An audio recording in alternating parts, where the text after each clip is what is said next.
In the summer of 2020, I taught at 6 different debate camps, and I made this document that I taught to all of my students, all of them, which is about meta weighing, which was all the rage back then. I now regret this because I think I've spread one particular monster a little bit too far because now it's showing up in my YouTube comment section as an objection to some of the other things that I'm saying. And that particular monster is strength of link meta weighing. So, some context. Weighing is the comparison between two different arguments. If both of them are true, or both of them have some truth to them at least, which one do we prefer as a judge? Meta weighing is comparing between different weighing metrics. So maybe one of the reasons that you think your argument outweighs is because it is bigger. If it does happen, it affects more people, for instance, on scope. And maybe the other person is outweighing on a different metric. Maybe they say that, yeah, your argument affects more people if it happens, but it's much less likely to happen. So we outweigh on probability, for instance. One metric that people have come up with is called strength of link. This is a bit of a weird one because it sounds a lot like probability, and I think it kind of only matters because it feeds into probability, but it is technically separate. So the difference is probability is something that seems more inherent to the argument. You could concede an argument and say that this argument is completely true, but it's not necessarily guaranteed. For instance, if their argument has a statistic that says the resolution will increase the chance of wars in general by 10%, then clearly, even if you don't respond to that argument, it's not like it has a guarantee. It's not like it suddenly jumps to 100%. Their argument is resting at 10%. My position and the position of most people is that even if you don't have a statistic like this in your case that says outright that this will cause a 10% increase in the chance of war, all arguments, for the most part, are really percentages. All of them have some amount of probability. Nothing is really guaranteed. We can't predict the future, which means that probability is one valid weighing metric with or without responses to case. But then we also have responses to case. So in the rebuttal speech, for instance, you can respond to an argument, a link on an argument that links it to the topic, and you can say that maybe that's not true. And there are some reasons why we should be doubting it, even more than you might otherwise be doubting it from the inherent probability that it seems to have. So maybe it has even lower probability because of things that we didn't know about that hadn't been introduced into the round until that point. So then the probability lowers even further as a result of these responses. And people say that that's because the strength of the link has declined. The reason why this is distinct is because those responses can be answered. They can be frontlined. And so then maybe you can recover some of your strength of link to bring it back up to the level of probability that it started with. Not necessarily to certainty. I think this is a very common misconception that it brings it back up to 100%, but back up to whatever it started at. However, that might be something that is up for comparison from there. But this is the distinction between probability, which doesn't depend on responses to their case, and strength of link, which is all about responses to their case. If something doesn't have responses to it or is conceded, then it is said to have 100% strength of link. So what is strength of link meta-weighing? Well, as the name implies, since meta-weighing is comparing between metrics, the idea is we not only are better than you on strength of link, because maybe you have conceded our argument, this is the most common way to get here, and we haven't conceded yours, we have responses to your argument, but we also think that strength of link is more important as a metric for weighing, as a metric for comparing arguments, than any other metric that you might present. So even if your argument is more probable and more important, we think that the fact of our argument having a higher strength of link is more important than any of those other metrics. And usually the basis for this is objectivity, which is this first sort of warrant here, standard, maybe you might say. And this starts to bleed into the realm of theory a little bit. And the reason why is, I think, categorical meta-weighing, categorical meaning we don't just mean that our argument, our metric is better than yours. We mean that it's always better than yours. Like even if you like infinitely gap us on this other metric, if we gap you a little bit on this metric, then it should categorically outweigh. So it's like infinitely higher layer that the judge should evaluate on. This is illogical, first of all. So there's no real logical warrants for this. And so in order to really try to find warrants for it, you have to dip a little bit into the theoretical and say arguments about how this affects the education or fairness of the debate, for instance. It really becomes a lot of nonsense, I think. And I really do regret ever inventing this argument. But it's come back, so I want to put it to sleep for good. It's time. So here are 6 responses that I would make. This is specifically responding to a comment on my last YouTube video. You should go watch it if you haven't, where I suggested a strategy of maybe I thought in some circumstances it could actually be smart to concede an argument from their side outright if you know that you can outweigh it later on in the debate. And the response I got was like, no, strength of link meta weighing. They will just say it has 100% strength of link. And there are responses on all of the other things. And so this is the most important thing in the round. So if that happened, I would say 6 things. First, logic. This one is nice. If I had admitted your response in my case, either frontlining it there or just not even frontlining it, just admitting that it reduces my probability a little bit, then technically I would have 100% strength of link, right? Like it becomes ingrained into the case. And so if you then also pointed out, you are just agreeing with what I have already said in my case, which is not really a response. So it would not reduce the strength of link of the argument. This shows that this kind of weighing depends on which speech the response appears in, which seems incredibly arbitrary and illogical. I think displays a lot of the weirdness of strength of link. Strength of link was invented by a child, and it shows. I don't know why we are continuing to use it as a valid weighing mechanism. I guess it could be useful as a heuristic sometimes, but it's just another way of saying that I have responses to your argument. I think it's useful as a tiebreaker, maybe, but really only because it might influence the probability of the argument. And if it doesn't, if like the responses could be true, or like if the responses are like, I don't know, this just doesn't make sense to me. And there's an example of this that we could give. So for instance, let's say I'm running a war scenario and your response is mutually assured destruction. You say in rebuttal, because of mutually assured destruction, both sides have a lot to lose. It might be less likely that this war happens. Well, I have 2 ways that I could approach this from the front end. In my case, I could either say, obviously because of things like mutually assured destruction, this still might not happen, but we shouldn't risk it because it's so big.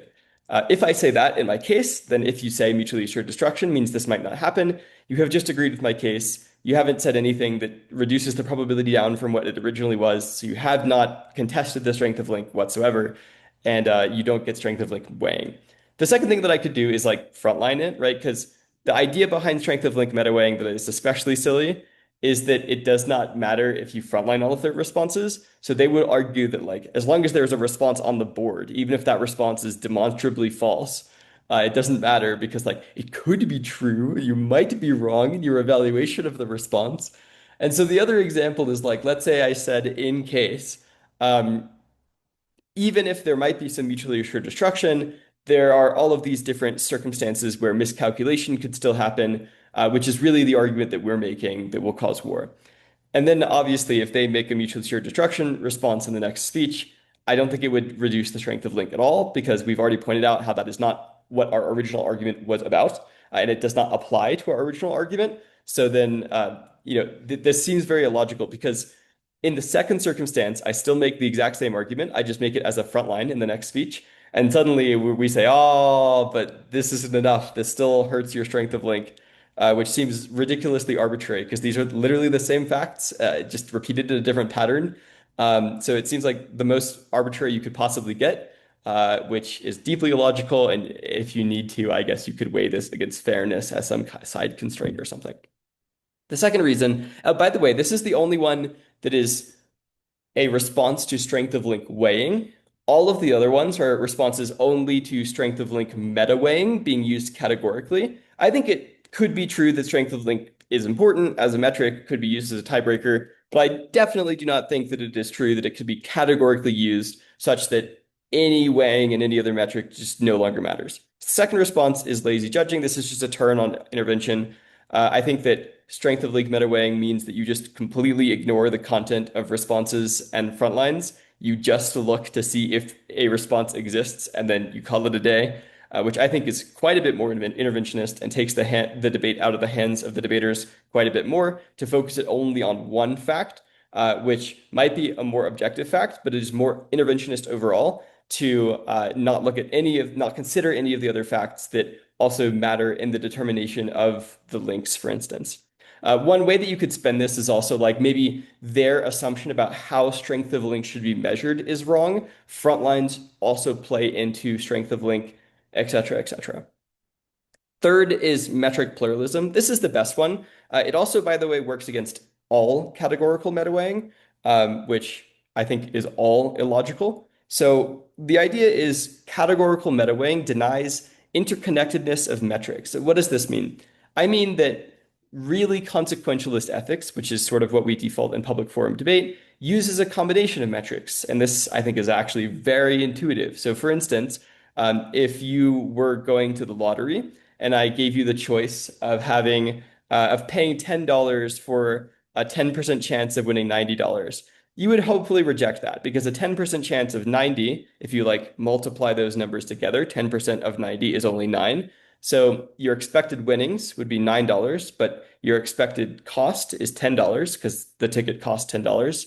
And so you hopefully you would not buy that ticket. But the reason that you wouldn't buy the ticket is because the expected value of doing so is negative. And we measure the expected value based on a combination of factors, a combination in this case of the probability of winning the jackpot and the amount of the jackpot compared to the probability of the cost, which is 100% in this case, and the amount of the cost in dollar value.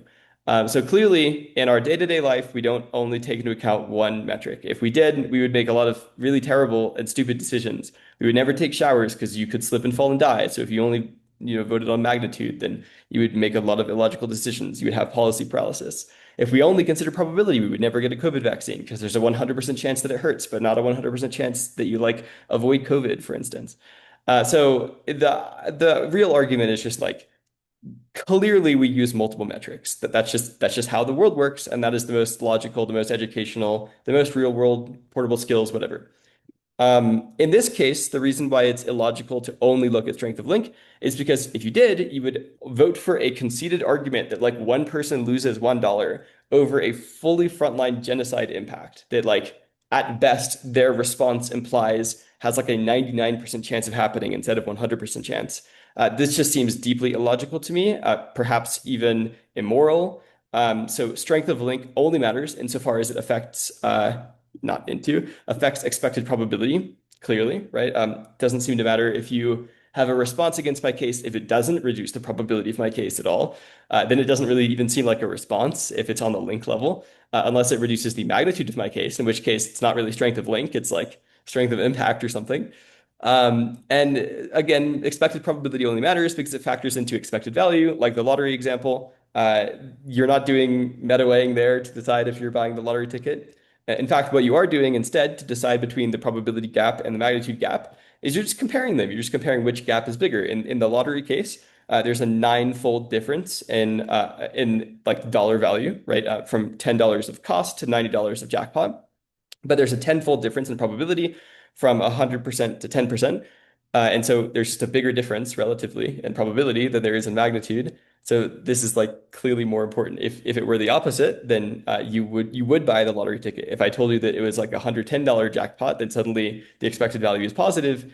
None of this is because probability or magnitude matters more than the other one. It's just because the relative gaps are different, right? Like one gap is bigger than the other gap. That's all you actually need to consider. And that's all people consider in reality, or that's all people should consider in reality. I don't know what you're doing if you're not doing this.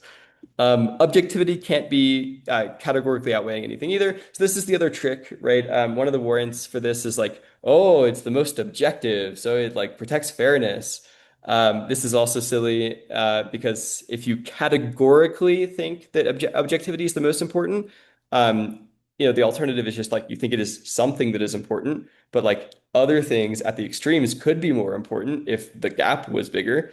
If you believe that objectivity is categorically more important, then you just vote for like whoever has more bids or something. You just find something even more objective because technically even strength of link is not objective because again, I think you should consider responses in front lines. And also like we did in this case that the comment was about, we did say that your argument isn't certain, which is a response, could be technically construed as a response. At the very least, this means that it's like subjective, right? To some extent. Fourth is sole focus. So the idea is you just make a terrible model of debate if everyone uses strength of link metaweighing, which seems to have been empirically proven. It just incentivizes hidden blips that otherwise lose to comparative weighing. Like obviously there's going to be some advantage of blippiness either way. but at least people are blipping arguments that are like strong enough to stand on their own two legs. This incentivizes people to make arguments that have effectively zero impact and just hide them everywhere. Put like 100 of them in the constructive so that all of them can get conceded, or at least one of them gets conceded, and then boom, strength of link meta weighing. Protecting all education and portable skills, which would probably be destroyed if everyone used strength of link meta weighing only, is probably worth sacrificing some objectivity. Again, this is just sort of a rhetorical trick that I'm using to put on display the very intuitive fact that what we should really be comparing is the size of the gaps, right? So I'm just making the argument here that the gap in education and portable skills from doing this will be quite a bit larger than the gap in objectivity between doing this and not doing it, which I think is just true. Fifth is offense interaction. So in the particular case where in my last video where I said I think it's strategic to concede a contention. I also did say, and maybe the commenter didn't watch the rest of the video, that I would just later make interactive arguments between the rest of the turns on contention 2 and contention 3 that were short circuit arguments against the link of contention 1. So in that case, even though in rebuttal I have conceded the premises of the argument, I could still make like a time frame short circuit argument from a turn on a different argument to say, actually, this won't happen, which then takes out their strength of link. Sixth and best response, if there's one response you should use, it's this one, it's great, is that it creates an internal contradiction. If the strength of link meta weighing is true, then arguments that have fewer responses on them are more objective arguments, right? That's the whole premise of strength of link weighing.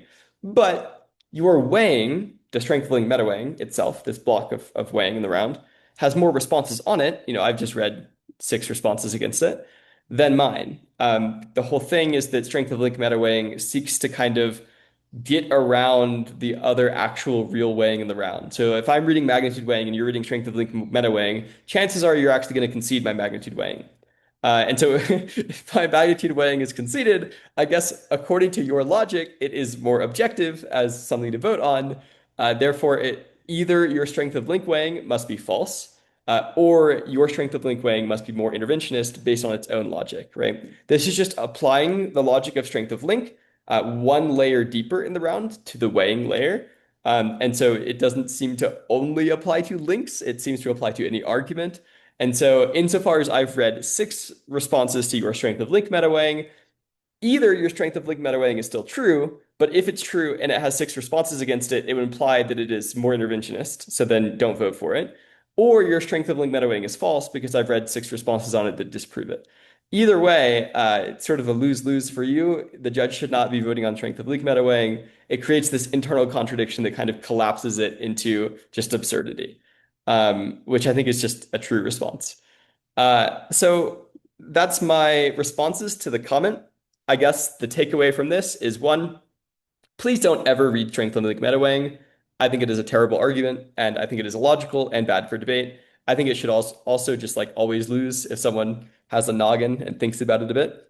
And second of all, I would say I would recommend people don't read meta weighing, period. Obviously, there are lots of warrants that you can give for why one metric might be more important than it appears, or maybe even more important than another metric.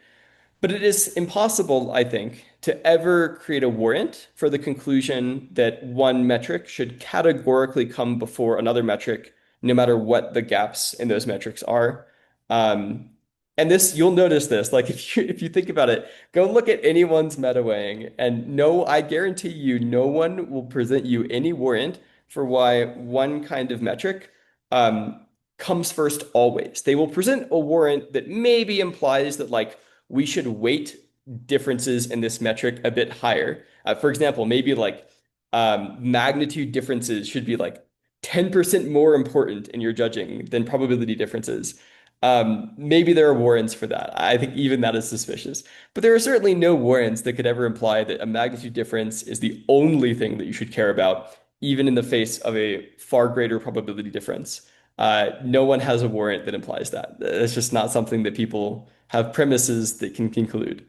And so I think people should just stop reading categorical metaweighing. I think metaweighing only is valuable as a tiebreaker when truly the gap in each metric is equal, which should almost never happen in reality. I think it is almost always a better strategy to just observe that the gap in one metric is bigger than the gap in the other metric. That's it. So mitigate the gap in the other metric, maximize the gap in your metric, display that one is bigger than the other, and then you should win. This meta weighing nonsense is really lazy. It is sort of intellectually dishonest and quite illogical. So, for the sake of everyone, for the sake of debate, please stop doing it. I think debate would be a whole lot better without it. So, yeah, that's my soapbox. Thanks for watching. And if you have any ideas, any feedback for this, please leave a comment.